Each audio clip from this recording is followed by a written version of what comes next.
সুরা বাঁশি এগুলো এনেছেন? কিছুই তো আনেন নাই, কারণ সব রেখে এসেছেন একটাই উদ্দেশ্য, পতিত হয়ে পতিত তরাবেন বলে। কারণ চৈতন্য চরিতামৃত বলেন, শ্রীধাম বৃন্দাবনে ভগবান শ্রীকৃষ্ণের কৃপা বিশেষ ভক্তের উপরে বর্ষিত হয়েছে। বিশেষ ভক্ত বলতে শান্ত, সখ্য, দাস্য, বাৎসল্য, মধু, এই 5 প্রকার ভক্তের উপরে সাধারণত বর্ষিত হয়েছে।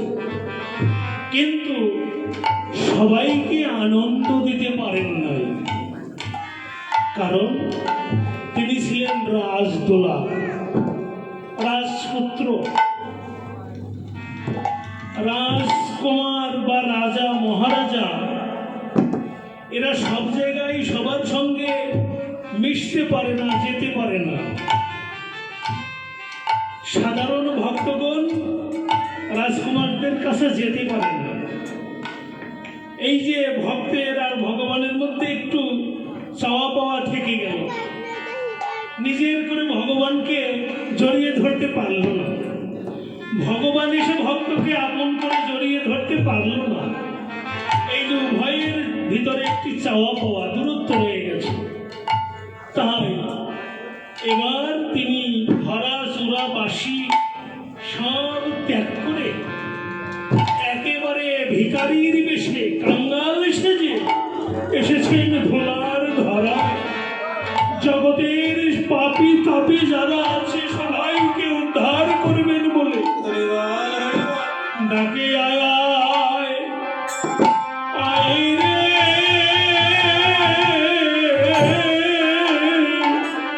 ডাকে আয় আয় রে, ডাকে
বহু সুন্দর ডাকছে,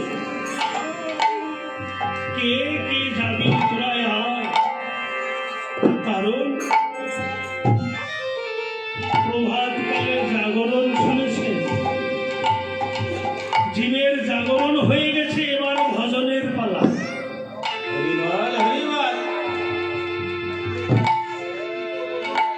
হে জীব, যদি কৃষ্ণ ভজন করতে চাও সকাল সকাল এসো, কারণ সকালবেলা যদি কেউ পথে দাঁড়ায় অনেক দূর যাওয়া যাবে, কিন্তু যদি একবার বেলা গড়িয়ে যায় আর পথের শেষ থাকে না। তাই ডাকছে, সকাল সকাল ভজনের পথে এসো। তোমরা কে কে যাবে ভজন করতে?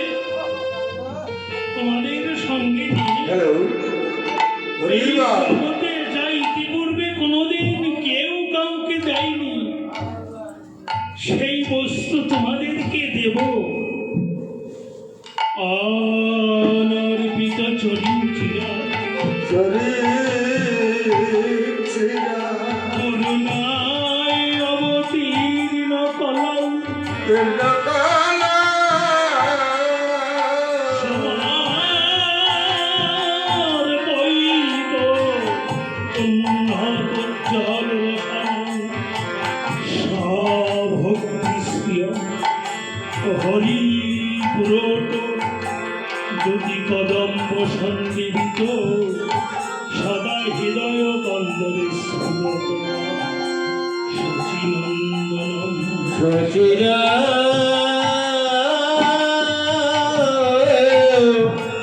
সচিরা নন্দা অনর্পিত চরিঞ্চিরা, যা কোনদিন কেউ কাউকে অর্পণ করে নাই এই বিশ্ব চরাচরে, আজ সেই বস্তু তোমাদেরকে দান করব। তোমাদের সঙ্গে নিয়ে এক নতুন খেলা খেলব। কি খেলা? এবারে খেলবো হরি নামের খেলা।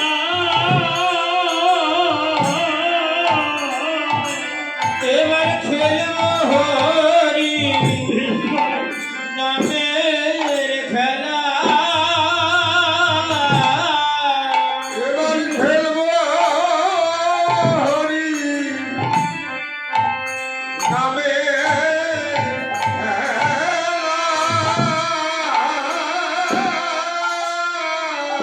অঙ্গে মারিব ইনিকোদের ধোলা। আজ খেলব হরি,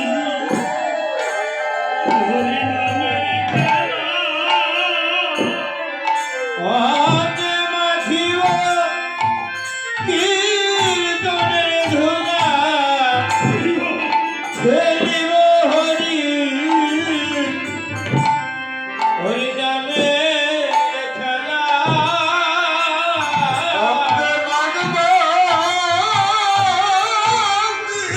বেশ ভাই বেশ।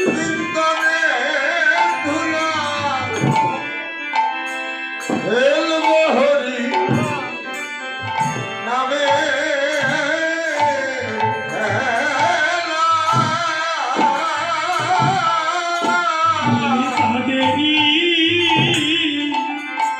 জয় রে, তাদেরই জয় রে তারাই আগে এসে করি যাবে তাদেরই জয় রে। যারা আগে এসে করি যাবে তাদের জয় রে যারাই আগে এসে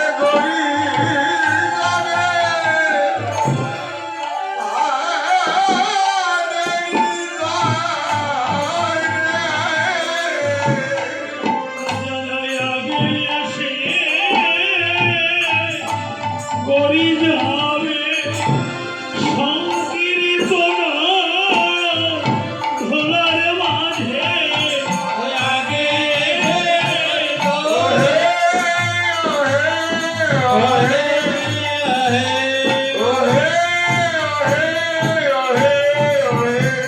তাদেরই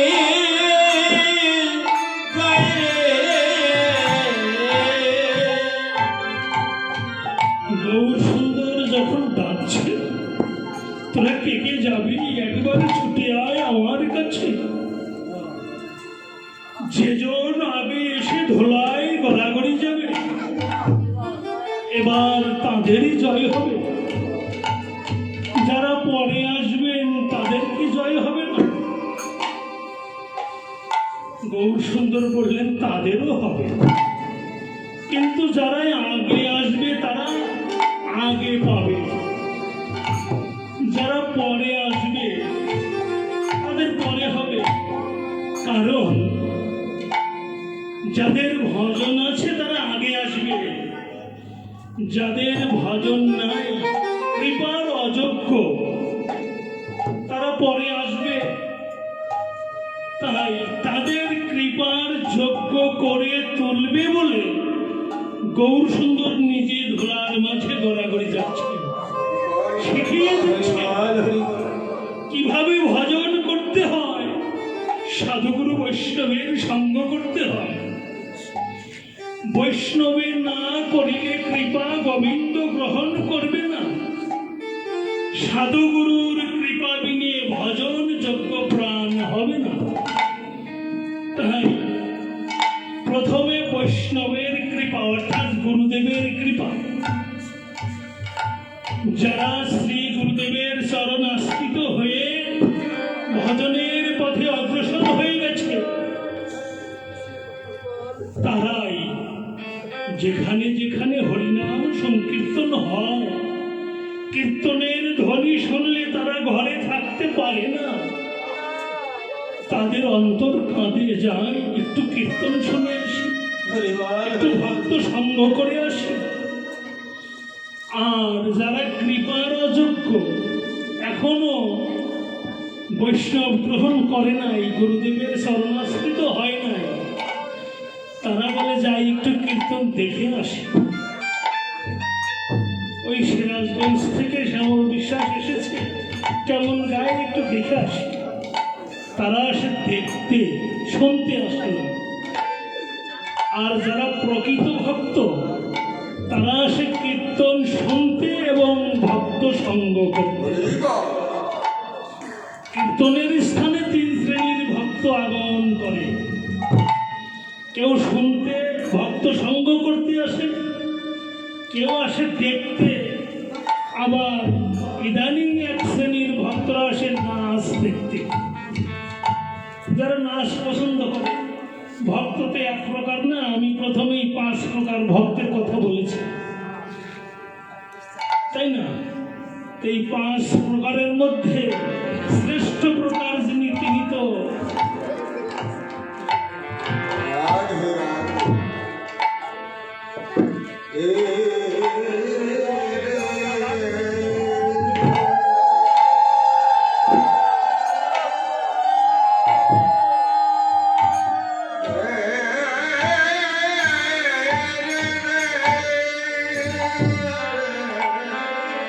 ভগবান বলেছেন জগতের সবাইকে তো আমি কৃপা করব, কাউকে বাদ রাখবো না। তাই তোমরা সবাই এসো আমার কাছে। আমি জানি কলির জীব তোমরা সৌন্দর্যের প্রেয়সী, সুন্দরকে বড় ভালোবাসো। এই জগতে চেয়ে দেখো, আমার চেয়ে সুন্দর আর পৃথিবীতে কিছু নেই। হে অনন্ত কোটি বিশ্বজীব, তোমরা সবাই এসো আমার নিকটে, একবার আমার বদন পানে চাও। আর হরি বলে, হরি বলে ওই মধুমাখা কৃষ্ণ নাম আমার শোনা। কারণ যে কৃপার যোগ্য তাকে তো কৃপা করেইছে, যে কৃপার অযোগ্য তাকেও হরিনাম দিবেন বলে ডেকে বলছে, হরে কত যুগ যুগান্তর সাধনা করে পেয়েছিস ভজন যোগ্য দেহ, মানব দেহ। এই মানব জীবনে যদি ভজন না হয় তাহলে এই জন্ম বৃথা হয়ে যাবে। তাই একবার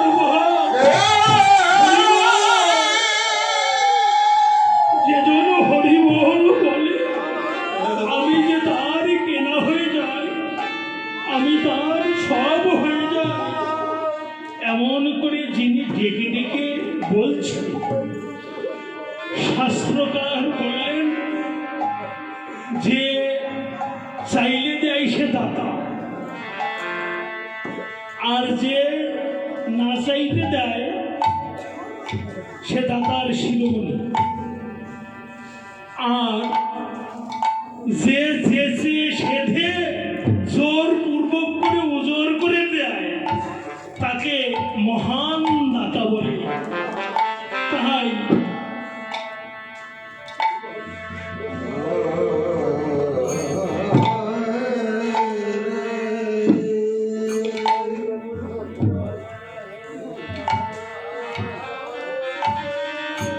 গৌর সুন্দর এমন করে সবাইকে ডেকে ডেকে জোর পূর্বক, যে কোনোদিন বদনে হরিকথা বলে না, সাধুগুরু বৈষ্ণবকে দেখে অহংকারে মুখ ঘুরাই নেয়, তাকেও ডেকে বলছি হরি, একবার হরি বল, একবার হরি বল।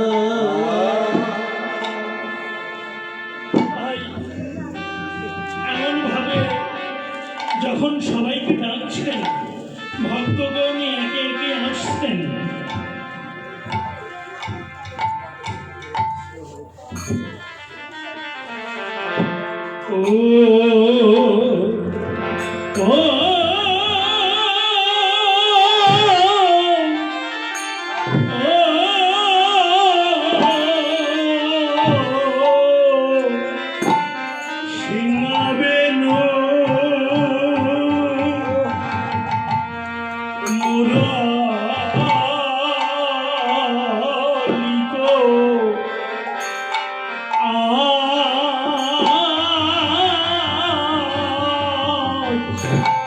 শ্রীধাম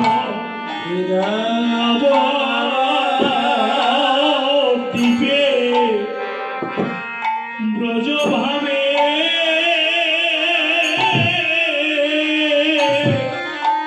বিভার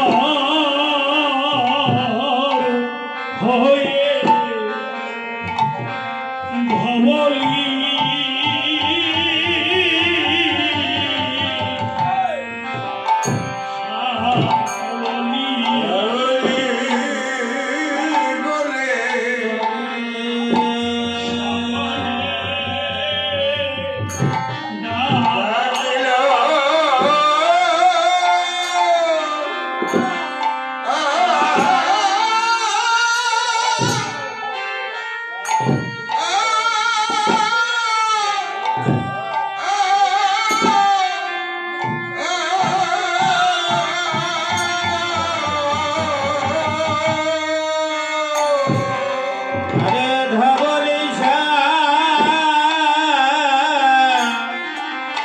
শ্যামলী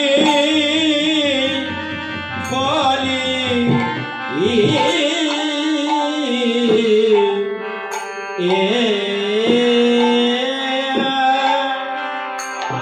সঘনে ডাকিল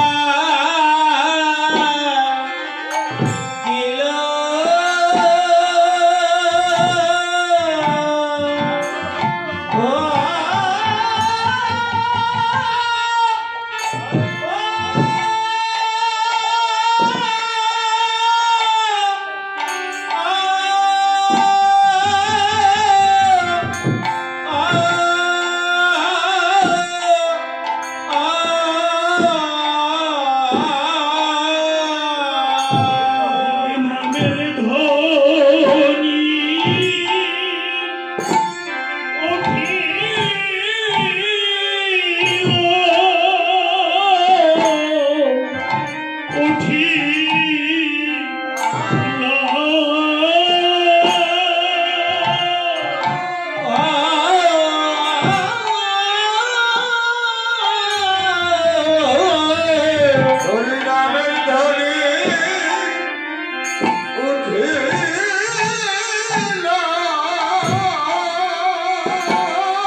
করিয়া জয়ধ্বনি।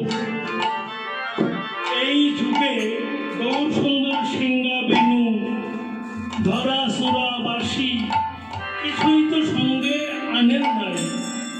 এবারে কণ্ঠ এনেছে কণ্ঠ এনেছে এবার কণ্ঠ এনেছে নীলকণ্ঠ পাগল করা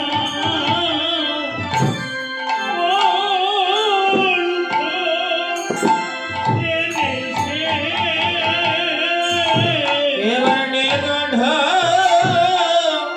পাগল করা কণ্ঠ এনেছে নীলকণ্ঠ পাগল করা কণ্ঠ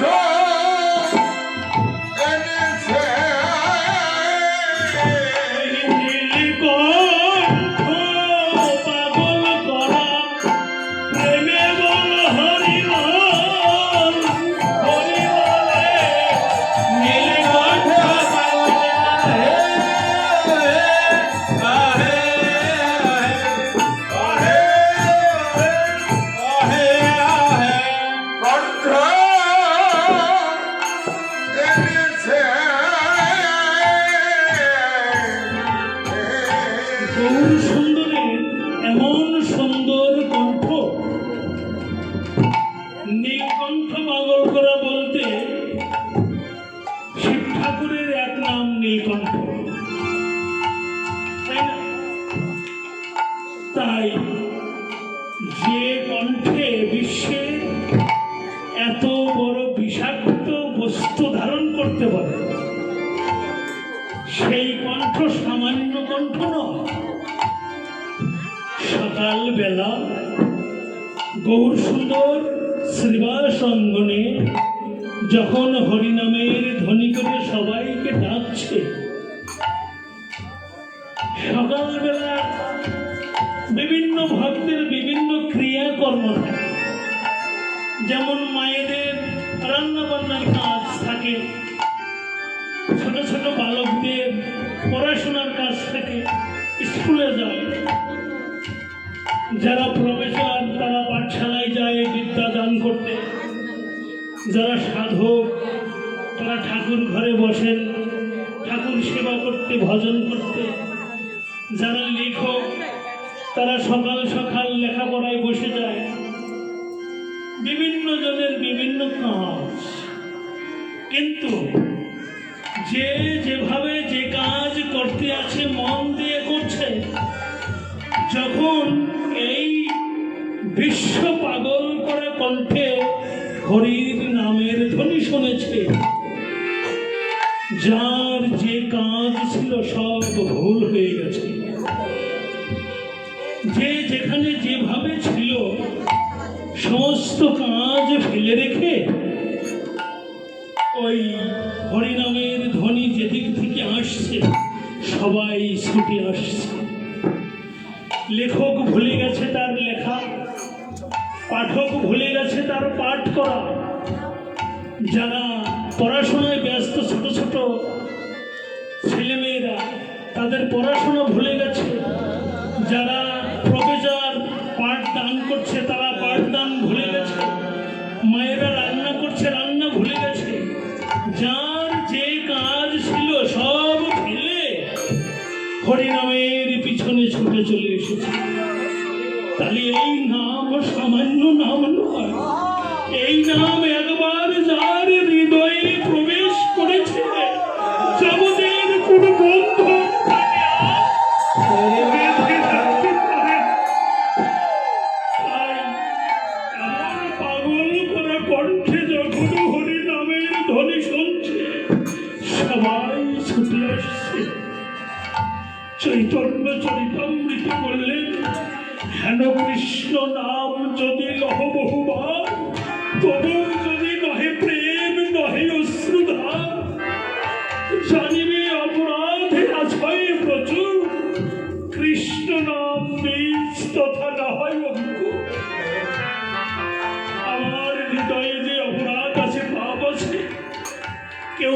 দিবে না, কাউকে বলতে হবে না, আমি নিজেই উপলব্ধি করতে পারবো।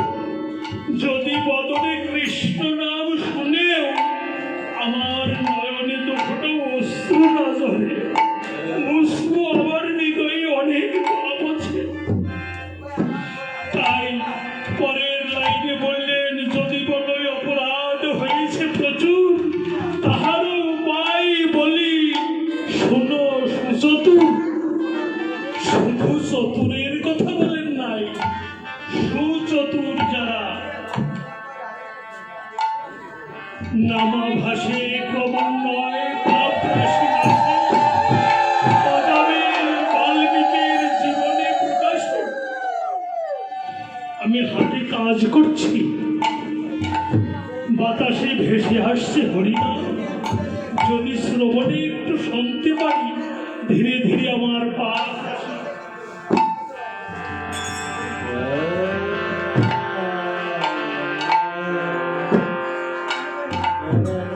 ধীরে ধীরে আমার পাপ একটু একটু করে ক্ষয় হতে থাকবে। এ কথায় আমি বলি না, এই চৈতন্য চরিতামৃত বলছে। নামাভাসে ক্রমান্বয়ে পাপ রাশি নাশে। নাম আভাস বলতে কারুর নিকট থেকে ভেসে আসা নামের ধ্বনি শ্রবণ করা হোক, সেটা বাড়িতে টিভির মধ্যে একটা নামের কীর্তন হচ্ছে, কিংবা ছেলেমেয়েরা এখন বক্স বাজায় ডিজে গান, হয়তো ওখানে একটু হরিনাম কীর্তন বাজাচ্ছে। এই যে হরিনামের ধ্বনি ভেসে আসছে, ধীরে ধীরে আমাদের পাপ একটু একটু করে ক্ষয় হতে থাকে। তার প্রমাণ অজামিল বাল্মীকির জীবন প্রকাশে। আপনারা সবাই জানেন, অজামিল একজন ব্রাহ্মণ সন্তান ছিলেন, আর বাল্মীকি রত্নাকর দুষ্য ছিলেন। রত্নাকর দুষ্য এতই পাপ করেছিল, একদিন স্বয়ং ব্রহ্মা আর নারদ মুনি এসেছিলেন তার কাছে।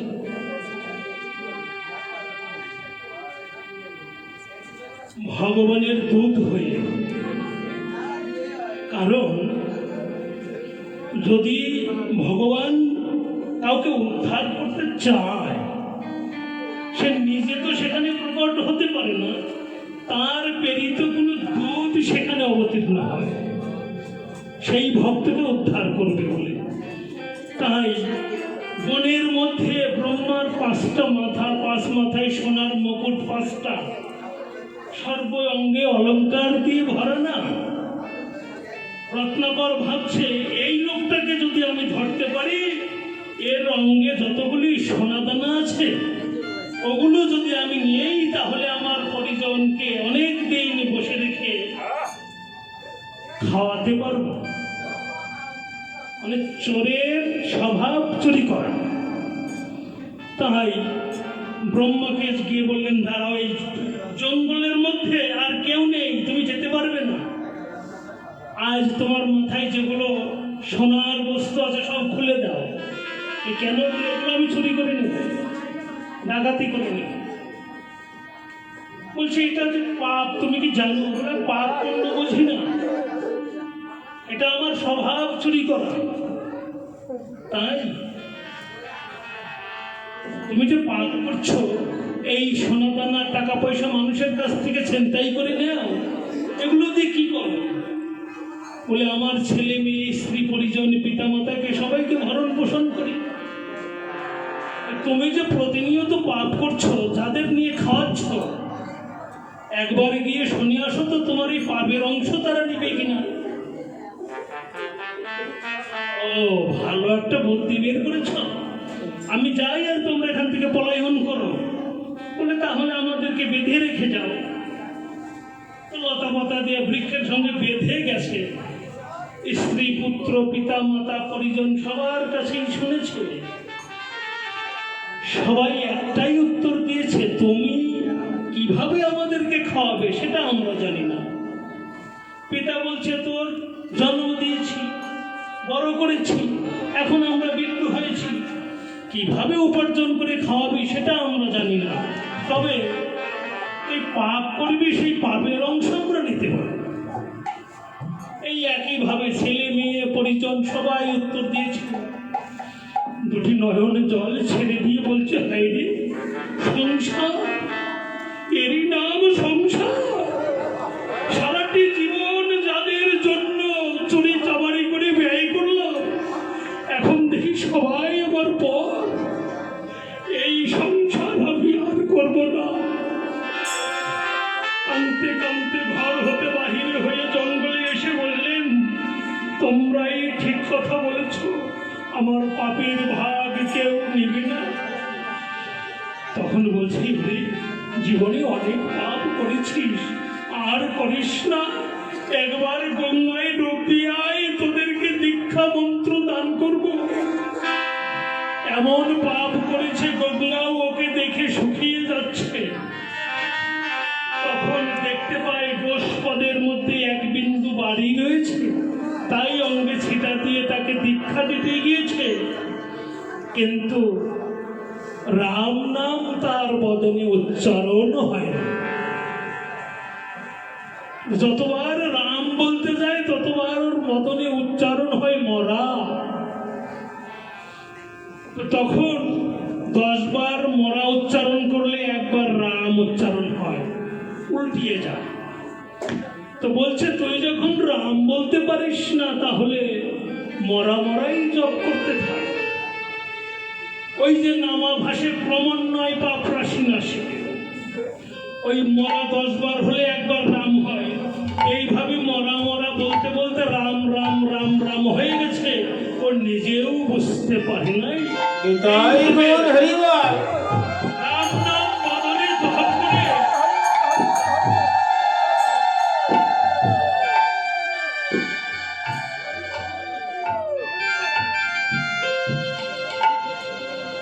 এইভাবে বদনে মরা নাম রাম নাম হয়ে যায়। জপ করতে করতে কখন সে সাধনায় সিদ্ধি লাভ করেছে নিজেও জানে না।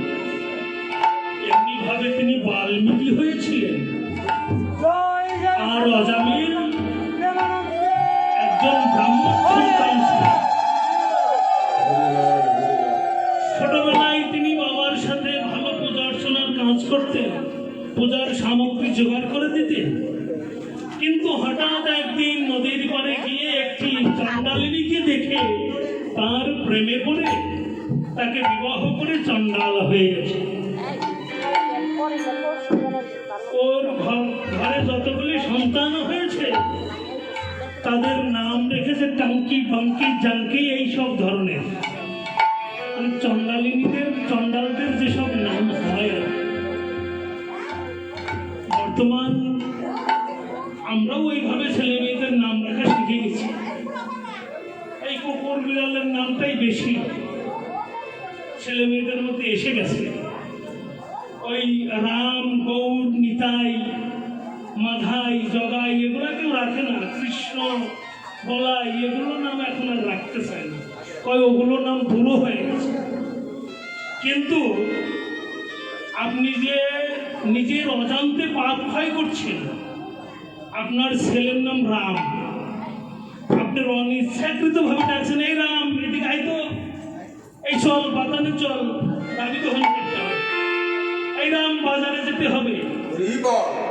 এই যে বারবার রাম বলে ডাকছেন, আপনি কিন্তু ভগবানের নাম করছেন না, ডাকছেন আপনার ছেলেকে, কিন্তু আপনার ভগবানের নাম করা হয়ে যাচ্ছে ওর মধ্যে।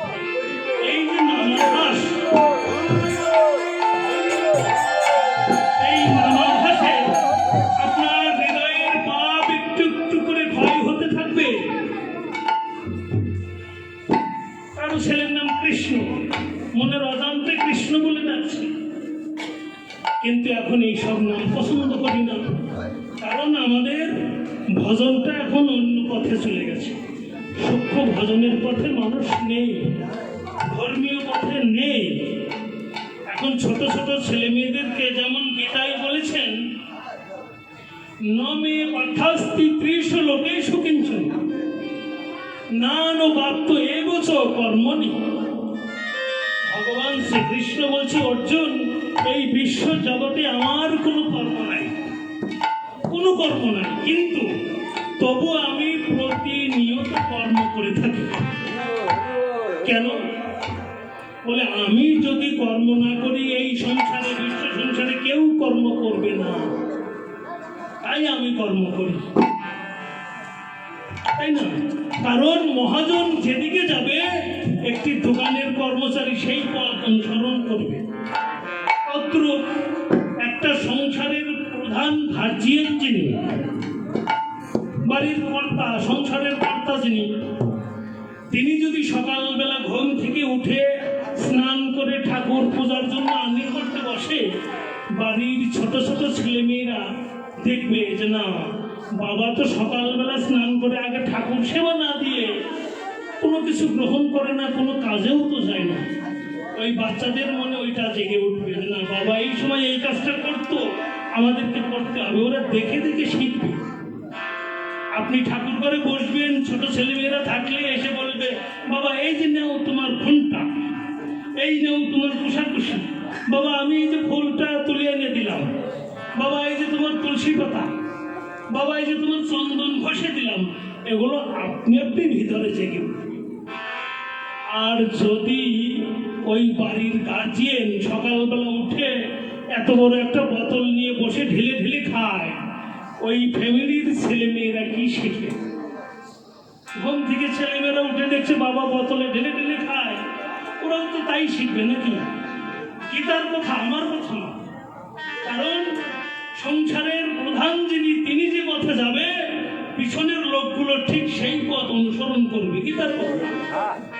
ভগবান তিনি বলছেন আমি যদি কর্ম না করি, আমার পিছনের যারা আছে তারা তো কেউ কর্ম করবে না, তাই আমি প্রতিনিয়ত কর্ম করি। ভগবানের কি এমন ঠেকা ছিল? নন্দ মহারাজের 9 লক্ষ ধেনুবৎস নিয়ে প্রত্যেক দিন গোষ্ঠ মাঠে যাবে, প্রত্যেক দিন গোষ্ঠের থেকে আসবে, বলি রাজার দ্বারের দাঁড়ি হয়ে পাহারা দিবে। এটা কি ভগবানের প্রয়োজন ছিল? তিনি তো বিশ্ব জগতের রাজ রাজেশ্বর, যার উপরে আর কেহ নাই, কিন্তু তিনি নিজে কর্ম করে জগৎকে শিক্ষা দিচ্ছেন।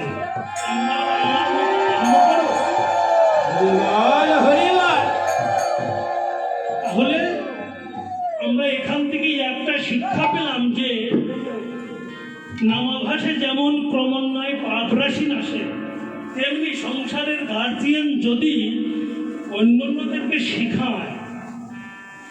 সকালবেলা উঠে আমরা হিন্দু মানুষ, হিন্দুদের যে ধর্ম অনুসারে ক্রিয়াকর্ম আছে একটু একটু করে শিক্ষা দেয়। ঠাকুর দেবতার প্রণাম মন্ত্রগুলো শেখালেন, কিন্তু এখন পাওয়া যায় না। হাজারের মধ্যে একজন হয় না, খুঁজেও পাওয়া যায় না। আমাদের এটা বড় অভাব হয়ে যাচ্ছে। কারণ বর্তমানে কিছু কিছু ময়মুরব্বীকে দেখা যায় যে 80 বছর বয়স হয়ে গেছে, দীক্ষা মন্ত্র গ্রহণ করে না। বেশিরভাগ জায়গায় আমরা দেখতে পাই, বিশেষ করে শহর এলাকায়। গ্রাম এলাকায় দেখা দেখি একজনের মুখে শুনে হোক, যেভাবে হোক একটু দীক্ষা মন্ত্রটা গ্রহণ করে, কিন্তু শহর এলাকায় একদমই এই কথা আসতে চায় না। তারা বিভিন্ন চাকরি বাকরি, ব্যবসা বাণিজ্য নিয়ে ব্যস্ত থাকে, ভজনের কথা আর মনে থাকে না। কিন্তু করে কারা? এই যে মায়েরা, স্বামীর মঙ্গল, সন্তানের মঙ্গল, এদের সংসারের মঙ্গলের জন্য এরা সকালবেলা উঠে একটু জল মিষ্টি ঠাকুরের কাছে দেয়। কিন্তু বাবাদের মধ্যে মনে হয় 99 জনের মধ্যে 100 জনের মধ্যে একজন দেয়, 99 জন দেয় না। তাই এটা একেবারে বাস্তব। কিন্তু আমাদের উচিত, যেমন আমার ভজনটা আর একজন করে দিবে না। আমি এই জগতে এসেছি কৃষ্ণ ভজন করবার জন্য, আমার ভজন আর একজন করে দিবে না, আমার স্ত্রী করে দিবে না। আমি ভজন করলে সেখান থেকে আমার স্ত্রী অর্ধেকটা নিবে, কিন্তু তার ভজন থেকে আমাকে দিবে না। তাহলে নিজের উদ্ধার নিজেকেই করতে হবে। এক বৈষ্ণব মানে বৈরাগী নদীর পাড়ে বসে বসে একতারা বাজিয়ে গান গাইতেছে, দয়া আমায় পার করে নাও। এখন পিছনে এক মহাত্মা মহাবৈষ্ণব এসে দাঁড়িয়ে বলছে যে বৈরাগী, দয়াল তো তোমার পার করবে, তুমি যাইবে কোন জায়গা, সেই জায়গাটা আগে ঠিক করো। দয়াল তোমার নিবে, পার করে নিবে, কিন্তু যাবে কোন জায়গায়? স্বর্গে যেতে চাও না নরকে যেতে চাও?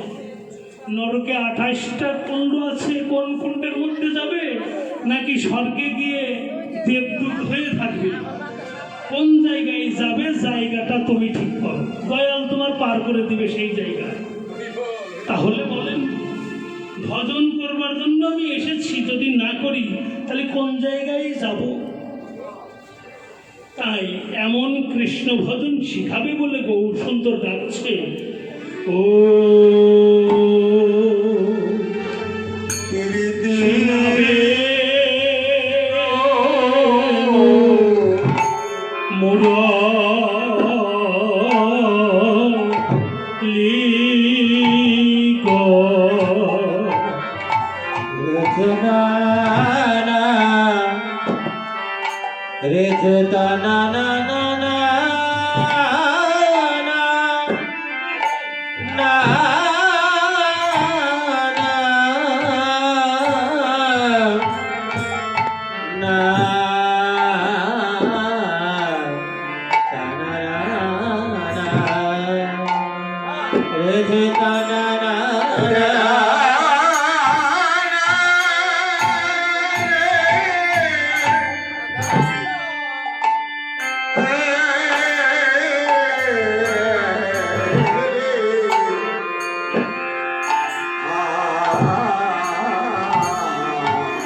উদ্ধারকারী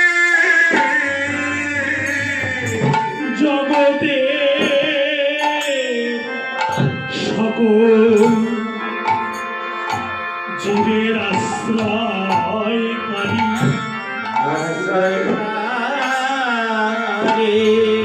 বদনে হরি বল হরে বল বলে বিশ্বের সকল জীবকে আহ্বান করিতেছে, আহ্বান করিতেছে। বিশ্ববাসী একবার তোমরা আসো হরিনাম সংকীর্তনে, তোমাদের আজ সঙ্গে নিয়ে ওই পুরো বলিয়া স্মরণ করে, পূর্বের খেলা মনে করে, মনে করে হরিনামের খেলা খেলিব। খেলা খেলব। এমন ভাবে যখন ডাকিতেছেন, আমার মতো এক পাপিষ্ঠ অপরাধী নরকের কীট এক পাশে দাঁড়িয়ে বলছে, হে গৌর হরে, গৌর হরি তুমি তো ছিলে পূর্ব লীলাই শ্রীকৃষ্ণ, তোমার সঙ্গে যে খেলতে গেছে সেই খেলায় হেরে গিয়েছে, তাই তোমার সঙ্গে আমরা খেলতে যাব না। খেলতে যাব না। বহু কলির জি পূর্ব লীলায় যে খেলা খেলেছি তাতে দুটি পক্ষ ছিল, তাতে হার জিত দুটোই ছিল। এবার যে খেলা খেলবো তাতে কোনো পক্ষ নেই, এক পক্ষে খেলা হবে হরি নামের খেলা। এই খেলায় যে আগে আসবে, যে ধোলাই গড়াগড়ি যাবে, তার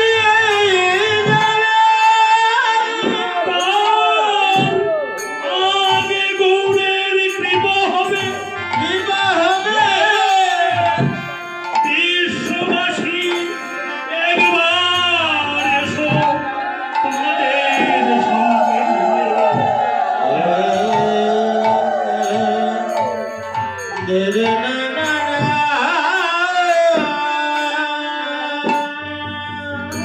তোমরা আগে সাধু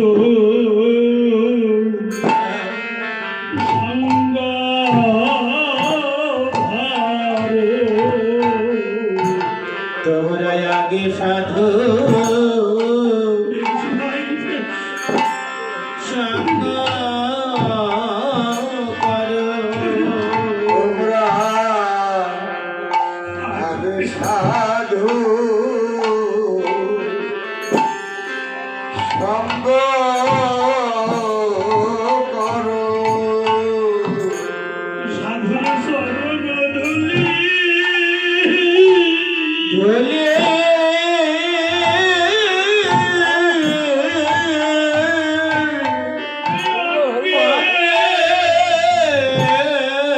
মাখো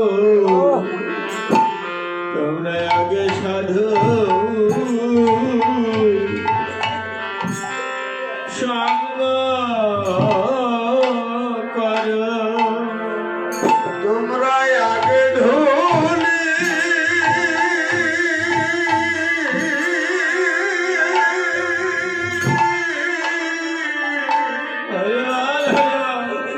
অঙ্গে মাখো, আগে সাধু সঙ্গ করো। ওই চরণের ধুলি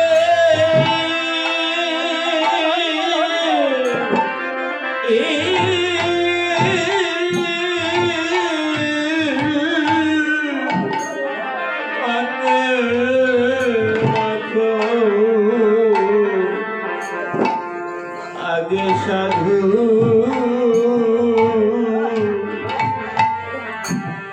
সঙ্গ করো চরণের ধুলি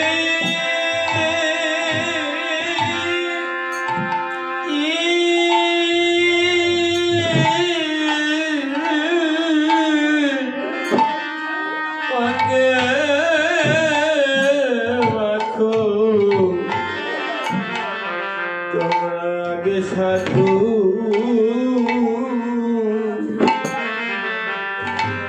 সঙ্গ করো আগে ধুলি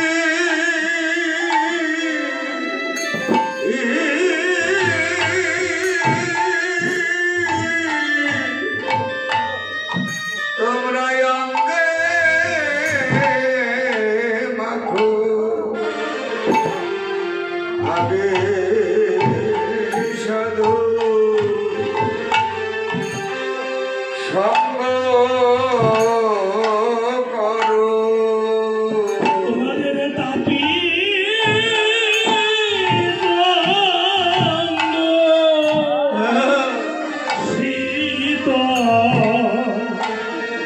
শীতল হবে তোমাদের তাপিত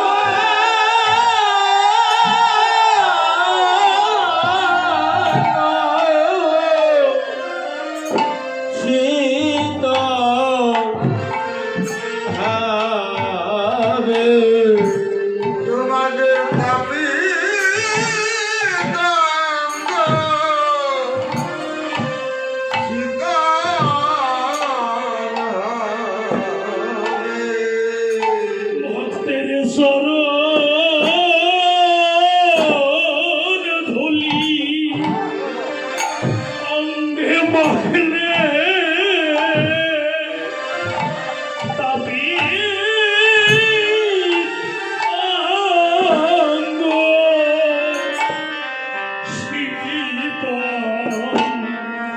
শীতল হবে ভক্তের চরণ ধুলে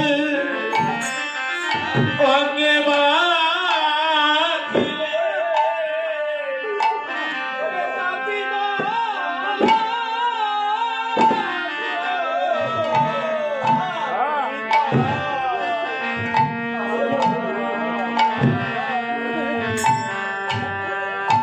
ভক্তের চরণ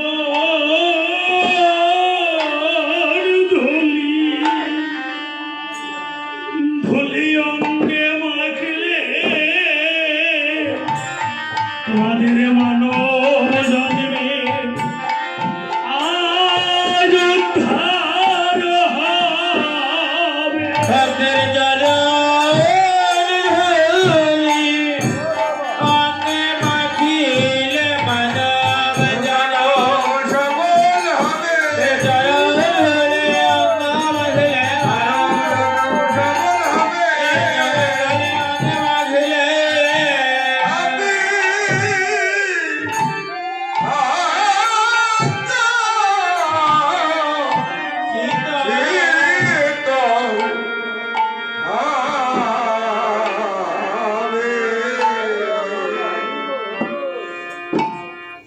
তাই জগৎকে শিক্ষা দিলেন। কারণ প্রথমেই বলেছি বৈষ্ণবে না করিলে কৃপা গোবিন্দ গ্রহণ করবে না। সাধুগুরু বৈষ্ণবের কৃপা বিনে ভজন যোগ্য প্রাণ হবে না। এমনিভাবে ভজন করতে হবে। নিজে ধোলাই গড়াগড়ি দিয়ে শিখালেন জগৎকে, হে বিশ্ববাসী তোমরা এমন করে আমার সঙ্গে এসো, হরি নামের খেলা খেলো।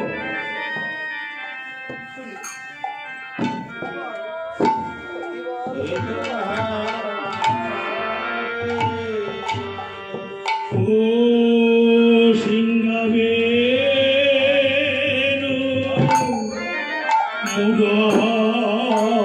মুরলিক হরিয়া জয় হরি রে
তাদের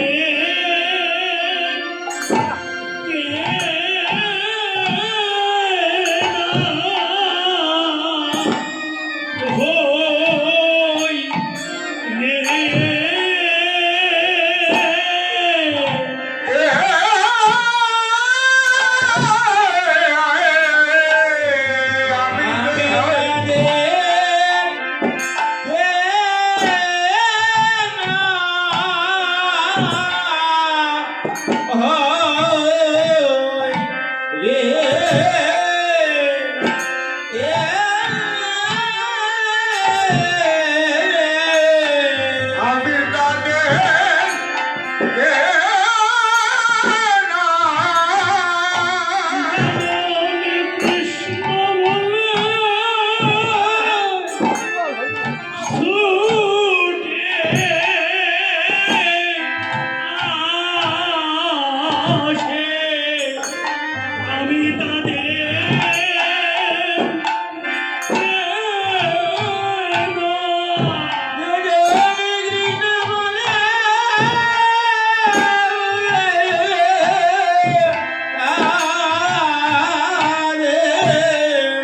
আমি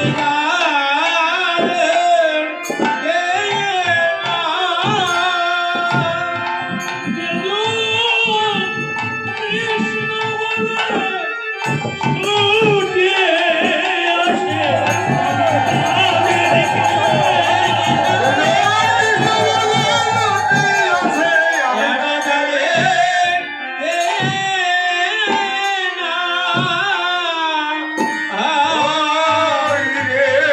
তাদের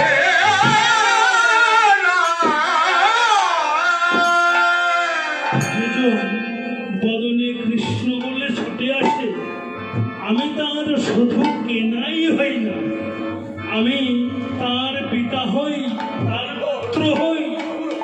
জগতে আমি যেন তার সব হয়ে যাই আর বিশ্ববাসী হয় আমার। এমন ভাবে জীবকে শিক্ষা দিলেন গৌর হরি।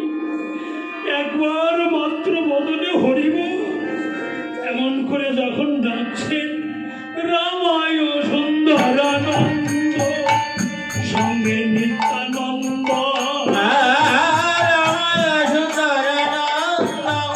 সঙ্গে নিত্যানন্দ রামায়া সুন্দরানন্দ সঙ্গে নিত্যানন্দ আর গৌরীদাস অভিরাম সবারই আনন্দ।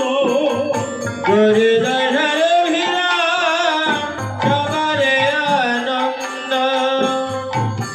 ধরে না ধরে না আনন্দ আর ধরে না আনন্দ আর ধরে না আমি গৌর সাদের সঙ্গ পেয়ে আনন্দ আর ধরে না। আনন্দ ধরে না গৌর সাদের সঙ্গ পেয়ে বদনে বল হরি বল হরি বল।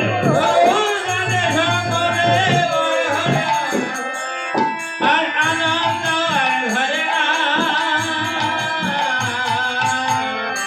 রামাই সুন্দরানন্দ সঙ্গে নিত্যানন্দ, যার বদন দেখলে হয় আনন্দ। এরা সবাই ধীরে ধীরে শ্রীবাস আঙ্গিনায় এসে উপনীত হলেন। এবার গৌর সুন্দর মা শশী দেবীর নিকটে গিয়ে বলছে, মা গো, দেখতে দেখতে বেলা অনেক হয়ে গেল, এবার আমাদেরকে আশীর্বাদ করো, আমি নগরী বের হব হরিনাম বিতরণ করতে। এই বলে মা শশী দেবীর নিকটে গৌর সুন্দর বলছে, কিন্তু মা তার অন্তরের দুঃখটা নিমাইকে বলতে পারল না, কিন্তু নয়নের পথে দুঃখটা অশ্রুবাড়ি হয়ে বের হয়ে গেল। কাঁদছে। মা কাঁদছে কেন? সারাদিন নিমাই চোখের সামনে থাকবে, মায়ের কত ভালো লাগে। সন্তান যদি মায়ের কাছে থাকে, মায়ের সবচেয়ে আনন্দের বিষয়। যদি সন্তান কোথাও দূরদেশে যেতে চায়, তাহলে সেই মায়ের প্রাণটা কেমন করে। তাই মা শশী দেবীও যেন তেমন ভাবেই কাঁদতে লাগে। নিমাই বলছে, তুমি অমন করে কাঁদছ কেন? আমার ঘরে রাধে না অমন করে কাঁদছ কেন? অমন করে কাঁদছ কেন? আমি তো তোমার পক্ষে আছি, অমন করে কাঁদছ কেন? তো তোমার পক্ষে আছি, অমন করে কাঁদছ কেন? আমি তো তোমার পক্ষে আছি, অমন করে কাঁদছ কেন? আমি তোমার পক্ষে আছি, আমার ঘরে কাঁদছ কেন? মা যখন এই কথা নিমাইয়ের বদনে শুনলেন, মায়ের কান্না আরো বেড়ে গেল। নিমাই বলছে, মাগো, আমি তোমার পক্ষে এখন রয়েছি, তোমাকে জড়িয়ে ধরে রয়েছি, কেন তুমি কাঁদছো মা? দেখো তো আমি এখন বড় হয়ে গেছি। মা কাঁদছে এই জন্যে, প্রত্যেকটি সন্তান পিতামাতাকে কাঁদায় দুই ভাবে। একভাবে সন্তান যদি পিতামাতার অবাধ্য হয়, সেই পিতামাতার চোখের জল সীতার আগুনে না যাওয়া পর্যন্ত কোনোদিন শেষ হয় না। আর একটি ভাবে সন্তান পিতামাতাকে কাঁদায়। সন্তান যদি কোনো ভালো কাজ করে, ভালো কর্ম করে, তাহলে সেই পিতামাতার আনন্দে গর্ভে কান্না এসে যায়। না, আমার সন্তান একটা ভালো কাজ করেছে, আমি মা হিসাবে সার্থক, ভালো সন্তান জন্ম দিতে পেরেছি, এই মায়ের আনন্দের কান্না। তাই মা গোপালের নিমাইয়ের মঙ্গল কামনা করছে। নিজের বস্ত্র থেকে সুতো ছিঁড়ে গোপালের নিমাইয়ের মাথায় দিয়ে দিচ্ছে, বাম চরণ থেকে ধুলো তুলে দিচ্ছে। সর্বশেষে কনিষ্ঠ আঙ্গুল দন্তাঘাত করে নিত্যানন্দকে বলছে, দেখো বাবা, তোমরা যেখানেই হরিনাম করতে যাও, কিন্তু সকাল সকাল ফিরে এসো বাবা। এই বলে নিত্যানন্দকে বলে ওরা সবাই মাকে প্রণাম করে নগরে বের হলো। বাহু তুলে গোরা চাঁদ করে হরি ধন্যা। হিরবাহুলি গোরাধ কালে হরে ধনে বাহু তুলি করে কাঁদ করে হরি ধ্বনি। বাহুলি গোরাধ কালে হরে ধনে আনন্দে বিভোর হরি নদিয়া জননী। এই আনন্দে বিভোর ভেল নদিয়া রমণী আর আনন্দে বিভোর গেল নদিয়া রমণী। এ আনন্দ হরে আনন্দ ধরে না আনন্দ ধরে না তাদের সঙ্গে আনন্দ ধরে না। গৌরজলের সঙ্গে আনন্দ ধরে না তাদের সঙ্গে হরি বল।